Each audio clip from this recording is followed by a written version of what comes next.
Hello, my name's Jade and today we will be discussing The DUFF by Kody Keplinger. This is a contemporary. It has a movie out. I think it came out quite a few years ago now. It's on Netflix. Although the premise of the movie is quite different from the premise of the book. DUFF, if you didn't know, stands for a designated ugly fat friend. So it's kind of the idea that there'll be a group of girls and it'll be the least attractive girl in the group who kind of gets less attention than the more attractive girls. And the idea is that people kind of talk to the DUFF to try and get to the attractive girls. Although it doesn't have to be girls, a guy can be a DUFF as well. So the film kind of takes the idea of the DUFF, and then this girl wants to de-DUFF herself so that she can talk to the guy she has a crush on. Kind of makes this deal with her neighbour, childhood friend who's now really cool and popular, that she'll help him study if he helps her de-DUFF. Whereas the book, Bianca finds herself in a secret enemies with benefits relationship with Wesley, which I don't know why I didn't take that literally. I thought it was going to be something along the lines that like he'll help her in some way, but no, they start sleeping together and it's just about the way that plays out. It has quite a lot about high school and family and friendship in it as well. I'd heard pretty good things. I'd heard that it was quite funny. I just wanted something light and easy to read, and this was definitely that. I audiobooked it actually, so I just had it on in the background a lot. I do think it's somewhat overhyped. I think it was quite simple in a lot of ways. Characters were a little bit underdeveloped. It kind of has more of like a coming of age feel to it, and I think if it went more down that route it would have had more potential than it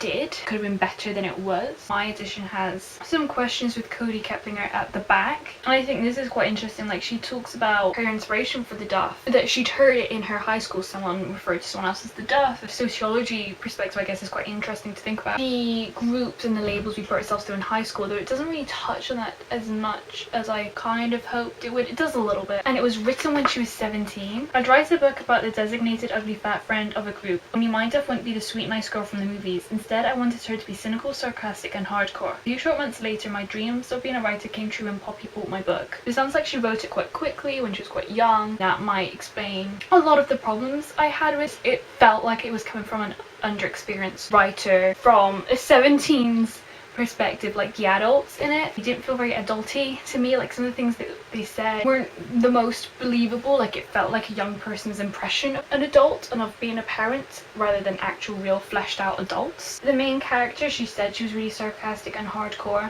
and she had few redeeming qualities. I found like she was just quite mean a lot of the time, and she wasn't a very good friend for ages. Like, why are they mad at me? And I was like yelling at her. So I didn't particularly like this protagonist. Like, I found her to be so cynical and so pessimistic. It was hard work, and I would have liked her come the end to lighten up a little bit. She didn't develop in the way I wanted her to necessarily, but that's a personal preference. She did develop some. Were lessons learned come the end. Maybe I should compare it to the movie a little bit. I rewatched it last night after finishing the book because I'd watched it before having read the book. I do think the casting for the main character kind of stuck with me a little bit, although she morphed in my mind, because I think the character in the movie is a little more lighthearted and a little easier going than this one, and I found her easier to root for in general than this one. I think those two main actors were really what carried the movie. It was more obnoxiously cheesy than this one was. I don't know if they were trying to push the cheesiness. It felt like they were, but I don't think they did it very well. And it just had weird focuses. Like, would spend a lot of time with the adults, like with the whole phone, when the confiscating of the phone. And I don't really understand what they were trying to achieve there. And they changed the friendship dynamic. She kind of breaks up with her friends right at the very beginning of the film, and I don't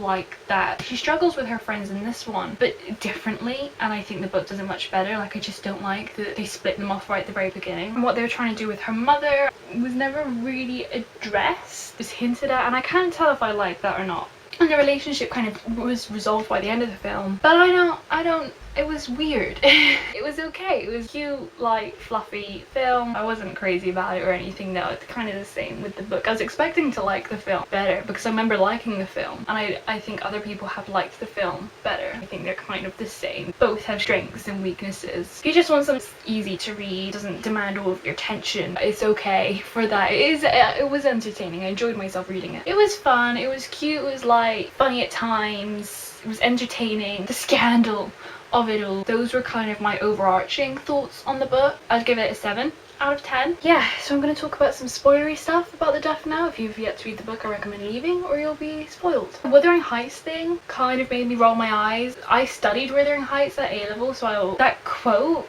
was hammered into us so many times. Kathy debate with, does she go with Heathcliff or Linton, whatever his name was, and she really had to make the choice that she made. There was no knowing that Heathcliff was going to be successful. She practically thinking that she wants her and her kids, because chances are she's going to have kids, she's a woman, to be stable. I saw it coming. Wesley was like Heathcliff, he was the eternal rocks, and Toby was, it was really cheesy and it made me roll my eyes. I wasn't particularly fond of that. It felt overdone.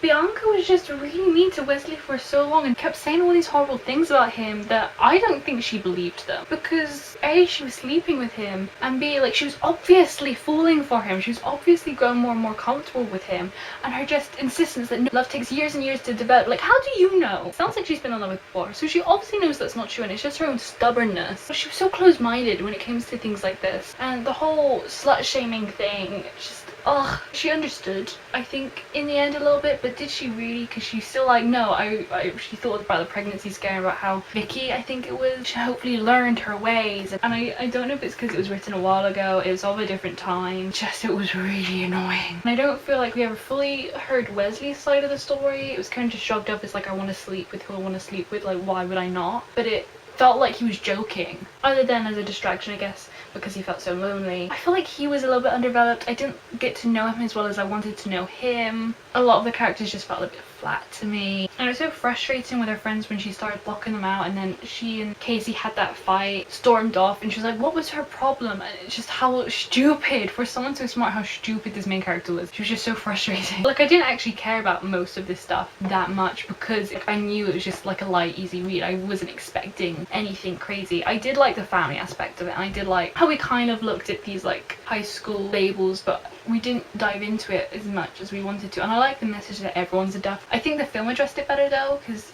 Bianca had this kind of speech where she said there's always going to be someone prettier. I think that's a better take on it than what she. So it felt kind of weird the way she was like, everyone's a duff. She never, I think, got to the crux of the point, but I kind of wanted to dissect like jocks and popular. At the end with Toby and how she just kept using people and she didn't feel bad about it. And the end with Toby was that a little bit easy, the fact that and she just kept reinforcing how perfect he was. Nobody's perfect. If he was using you, it's not perfect. At the end, she and Wesley are finally together, neither of them are perfect. No one's perfect. And it turns out she and Toby had just been using each other, so they kind of came to peace with it. I'm glad that they stayed friends. I think that all came about too quickly. I don't like how closed off she was with Wesley at the end. I don't know how I feel about the ending, really. Too underdeveloped, I think, to be anything spectacular. But it was okay. It was fun. I had fun. 7 out of 10.